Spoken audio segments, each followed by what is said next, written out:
availability.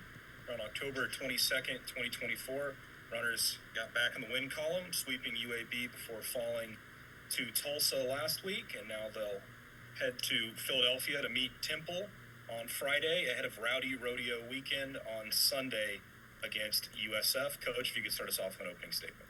Yeah, it was certainly a great weekend for us. Played really, really solid on Friday against UAB, firing on all cylinders. Played a very clean game. Really proud of the serving game we put together and the offense by Mia and Kai Bailey. Sunday, Tulsa played really, really clean. I think some of the stat lines were similar, but just too high error for us, which eventually led to that loss. But looking forward to bounce back against Temple. We match up really well with them on the offensive side of things, and it'll be a battle between their outsides and our opposites. And then back home against top tier team in South Florida who's had a lot of success.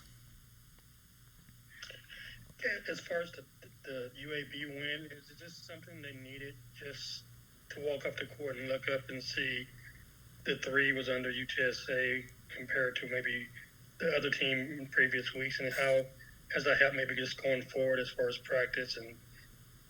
Yeah, great question. It definitely helps. I mean, we've been preaching stay the course, keep doing that, and I think they did. And we had multiple people that stepped up and had really solid, consistent match, which helped us, get into the win column. And then, it always proves like, hey, we are doing the right things. We can continue to put this together, and we're going to continue to work on that in practice.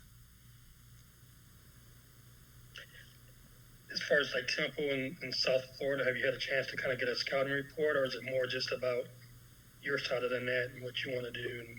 At the beginning of the week, it's always about us and some things that we want to work on and some combos and things that we want to clean up. But we have had a chance to scout very outside or very pin-heavy teams. Respectively, they have great middles, but their star players and people who are getting the most points are their pins. So just trying to put game plans together to slow them down a little bit. But they're going to be coming at us fast and furious, so we're going to have to be ready to dig some balls and slow some balls down on the blocking side of things and then transition those into points. I know y'all talked about just the conference tournament, and that's still out there. Is this kind of one of those pivotal moments as far as turning things around and kind of looking at that one game at a time, or? Yeah, it's always one game at a time. It's certainly at the beginning of the year we talked about the conference tournament, and that's our goal to make it there. In order to get there, we got to get some more W's, and that starts with the game at hand, the task at hand. So just trying to continue to have multiple people play solid, clean games consistently to help us be more successful. And then at the end of the day, the cards fall with us. We're the ones that can either do or not do, and so we got to make sure that we're continuing to keep it one rally, one set, one match at a time. You referred to the conference as like a boxing match, and I guess kind of the irony of you going to Philadelphia with Rocky and things like that. Do you kind of look at it from that perspective, or is that just kind of? Yeah, I think it's a day in and day out. I mean, we got 2 tough weekends in a row. We're on the road on Friday, and then we come home and play on Sunday. So we just have to have some stamina. We have to have a little bit of grit, and we have to want it.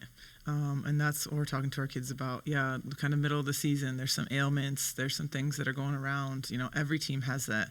Do you want to put one foot in front of the other better than the opponent, or are we going to use excuses? And, our players are really grinding in the gym still, continuing to buy into what we're training and how we're doing things. And we're going to continue to put one foot in front of the other and take every set, every match with what it is, and just try to figure out a great game plan to be successful, and then continue to do the next thing the next day, and control what we can control. As far as depth, I know you've been playing a lot of players. Is that just more so like you talked about the Friday, Sunday thing, or is this something where players are performing to where they're earning time and you try to get them on the court and see what they make a positive? Yeah, I think certainly wouldn't want to make as much subs as we do. I mean, we're in a 6-2, so that's part of the subbing. But, consistency, we have great players on the bench, so if someone's not getting it done that day, we want to make sure we can give someone else a shot to get in there and get after it, score points for us. And right now the name of the game is point scoring. We want to really looking at our kill column of can we score points and who can score points efficiently. So we want to give them a long enough leash, so they certainly don't feel like they have to be perfect. But there are great players who are working their butts off in practice just like everybody else. And, when we need them, we're asking them to go in there and step up and take big rips and big swings and just seize the moment.